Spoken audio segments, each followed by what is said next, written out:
గల్లీల కుక్కలు చేయంగా గజ్జుమంటుంది పానం.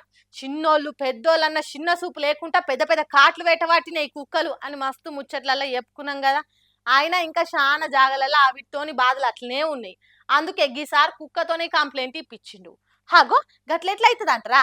పాండ్రి మా ముఖాలు చూసి మీకు తిప్పల తీర్చబుద్ధి కాకుంటే కుక్క ముఖం పెట్టుకొస్తానన్న గోస తీరువురి జరా అని గోడు చెప్పుకుంటారు చూడుండ్రి. మధ్యప్రదేశ్ లో ప్రతిపక్ష కాంగ్రెస్ లీడర్ అయిన ఈయనే కార్యకర్తకి కుక్క మాస్క్ వేపించి ఆఫీసర్ల ముంగట కూసబెట్టింది. ఇట్లా ఒక్కో లాపాయిని తీసి గట్టిగానే ఆర్చుకున్న ఆఫీసర్లను బీజేపీ ఏలువాడ్ల మధ్యప్రదేశ్ లో అవినీతి చేయనీకే కుక్కలను కూడా ఇడవలేస్తారు. అట్లెట్లా అంటే కుక్కలకు కుటుంబ నియంత్రణ ఇంజెక్షన్ల పేరుతోటి ₹1 కోటి అవినీతి జరిగిందని తెలిసింది. అవిటి కోసం బడ్జెట్ ఇస్తున్నామంటారు గాని మరి పైసలు ఏమైతున్నాయో దేవుడెరుగు. ఇటు దినాంక్ కుక్క కాట్లకు అందరూ దేవుని తెలుసుకునే కథ అవుతుంది.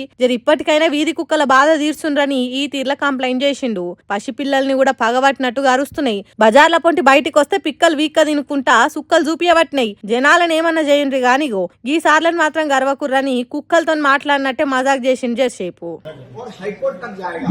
तो धनबाद नगर निगम ने सारे रिकॉर्ड तोड़ दिए। पहले नाश्ते में 4.5 करोड़ रुपए, अब कुत्तों के नाम पे कितने 40 लाख रुपए भैया 40। ये सर को काटना मत, बहुत अच्छे हैं तो सर को भी मत काट। नहीं बेटा ऐसा नहीं, अच्छा तो बेटा अपने को कुछ करना है। ఇగో ఈసారి మంచోడు గర్వొద్దు. అగో ఆయన మంచోడు ఎంటవాడొద్దని చెప్తుంటే సరే సరే అన్నట్టు బౌ బౌ అని ఒరుతున్నాడా మాస్క్ పెట్టుకున్న ఆయన. డబల్ ఇంజన్ సర్కారేమో గానీ డబల్ సార్ల దావఖానకు పోయి కుక్క కాటి ఇంజెక్షన్లు ఓడిపించుకోవాల్సి వస్తుంది. జల్దిన్నే జనాలకు గ్రామసింహాల గోస తప్పిరని చెప్పే వరకల్లా ఈ వీడియో ఇప్పుడు ఇరుగమరుగ వైరల్ అయింది. ఎంత వెరైటీగా కంప్లైంట్ చేసినా మన దేశంలో ప్రజల కోసం ఆలోచించేటోళ్ళు ఏడున్నారు సారు.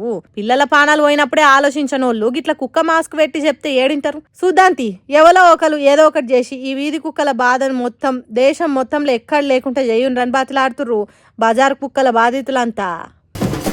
ఏ పెళ్లి భారత్ లో చూసినా తెలంగాణ ఫోక్ పాటల డ్యాన్సులే.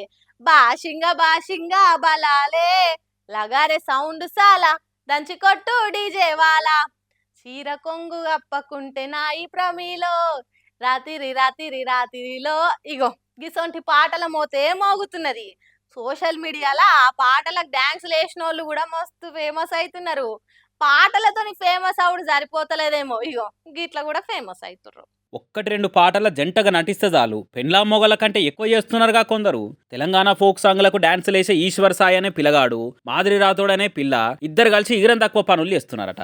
ఈశ్వర్ సాయికి శరణ్య అనే అక్కతోని పెళ్ళై ఓ కొడుకు కూడా ఉన్నాడట. కానీ నెత్తిలో పురుగు తిరిగిందో చెత్త ఆలోచనలు చెంతకు చేరినాయో తెలియదు కానీ తన తోటి ఫోక్ సాంగ్లకు డాన్స్ వేసిన మాధురి రాథోడ్తోని ఏంలాడలో రూమ్ తీసుకొని రాత్రిలో జాము జాము రాత్రిలో అన్నట్టు ఇద్దరు ఇల్వ తప్పిన పని చేస్తున్నారట. మళ్ళీ ఇద్దరిని ఎప్పటి నుంచి కనిపెడుతున్నదో ఏమో శరణ్య తెలిసిన వాళ్ళతో కలిసి రాత్రి రంగ ప్రవేశం చేసిందట. అగో అప్పుడు వాళ్ళ అవతారాలు ఇగో ఈ తిరిగి ఉన్నాయి.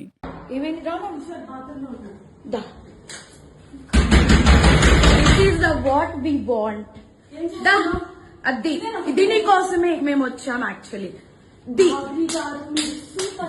పెళ్ళైన దొరకడా ఇంక ఎవరు దొరకలా నీకు?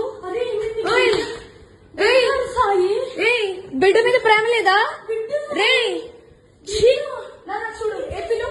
విశాల్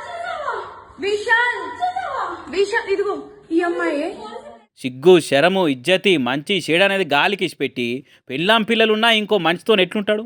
జానపద పాటలకి ఎగిరిదుంకి తర్వాత వేసే పని గిదేనా? మంచోళ్లకు చెడ్డ పేరు వచ్చేటట్టు చేస్తున్నారుగా. భార్య శరణ్యకు చెప్పు తీసుకొని కొట్టేంత కోపం ఉన్నా ఓపిక పట్టింది. తర్వాత ఏం జరిగింది చెప్పమ్మా అని అడిగితే మొత్తం పూసగుచ్చి చెప్పింది. నాతో కూడా చాలా మంచిగా మాట్లాడేది. సో నేను లాస్ట్ టైం సూసైడ్ చేసుకోవడానికి వెళ్ళాను అనమాట. ఇట్లా ఈ అమ్మాయి విషయంలోనే కొంచెం నాకేదో కొంచెం నెగిటివ్ వైబ్ వచ్చి సో నేను బయటికి అంటే నేను సూసైడ్ చేసుకోవడం వరకు వెళ్ళిపోయాను. నాకు బాబు ఉన్నాడు, బాబుని తీసుకొని సూసైడ్ చేసుకోవడానికి వరకు వెళ్ళిపోతే ఆ అమ్మాయి నా కోసం ఫుల్గా అంటే ఎక్కడ ఇది బాగా స్ప్రెడ్ అయిపోతుందా ఏంటి అనుకుందో ఏమో తెలియదు కానీ కంటిన్యూగా నన్ను ఫాలోఅప్ చేస్తూ ఎక్కడున్నావు ఏమైంది నాకు అప్పుడు కూడా ఏం డౌట్ రాలేదు.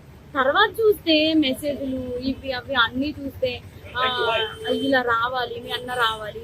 మెయిన్ వాళ్ళిద్దరికి కలిపి ఒక ఆయన ఉన్నాడు, ఆయన రిత్విక్ అని చెప్పి వాళ్ళిద్దరు మీడియేటర్, అబ్బాయి పర్సనల్ అసిస్టెంట్ ఇద్దరికి. సో అసలు ఆ అబ్బాయి ఫోన్లో ఎన్ని టెక్స్టులు ఇవన్నీ బ్యాకప్ చేసి చూస్తే అసలు చాలా ఇదిగా ఉంది. వినరా, ఈశ్వరి సాయికి మాధురి రాథోడ్ నడమ జరిగే తతంగము ఇప్పటిది కాదట. కొడుకుతో సహా చచ్చిపోయేదాకా పోయిందంటే ఎప్పటి నుంచి ఎన్ని గత్తర పనులు చేసిండో అర్థం చేసుకోర్రి. అయితే శరణ్యక్క మాత్రం మొగుని ఎన్కేసుకొనే వస్తున్నది. నా హస్బెండ్ కి డ్రింకింగ్ హ్యాబిట్ కూడా లేదు, అలాంటి తను డ్రింక్ కూడా చేయించారంటే అసలు నాకైతే అర్థం కావట్లేదు. అబ్బాయి ఏమంటున్నాడు, ఇప్పుడు ఒక అమ్మాయి వచ్చి నా మీద పడిపోతే నేను ఏం చేస్తా, ఇప్పుడు ఒక షూట్ లో ఉన్న వాళ్ళం మేము అంత క్లోజ్ అయిపోతుంటే నేను ఏం చేయగలుగుతా అంటున్నాడు. అప్పుడు నేను నా హస్బెండ్ కి చెప్తున్నా, నువ్వు చేసింది తప్పు, మరి అమ్మాయి పడితే మరి నీకు తెలీదా, ఆబ్వియస్ ఒక అబ్బాయి ఇప్పుడు నీకు పెళ్ళం బిడ్డలు ఉన్నారు నీకు ఆ మాత్రం తెలీదా అంటే ఇంకా అయిపోయింది ఏదో అయిపోయింది. కానీ ఆ అమ్మాయికి తెలియాలి కదా, ఒక ఆడపిల్ల. వినరా, మీద పడితే మొగుడేం చేస్తాడని అంటున్నది. అంత మంచోడైతే చెంపలు వాయించి మాట్లాడకుండా అసొంటోలతో ఎగురు దుంకుడు బంద్ చేయాలి గాని ఏములాడల ఒంటరిగా ఇట్లా కలిసి ఉండుడేంది, సిగ్గుతప్పిన పనులు చేసి ఇట్లా మందిల పడి పరుగు తీసుకునేది. బుద్ధి జ్ఞానం ఉండాలి. ఇసొంటోలు చేయబట్టి మంచోళ్ళ పేరు చెడిపోతుంది. టాలెంట్ ఉండి వాళ్ళు ఏదో నిరూపించుకోవాలనే తనలాటున్నోళ్ళను ఈ ఫోక్ డాన్సులను పంపుతారు అయ్యవలు. మీరు చెడిపోవడే కాక సమాజాన్ని చెడగొడుతున్నారు. ఇక్కడ బద్మాషిగాలు మోపైర్రా అని తిడుతున్నారు 2 రాష్ట్రాల తెలుగు పబ్లిక్.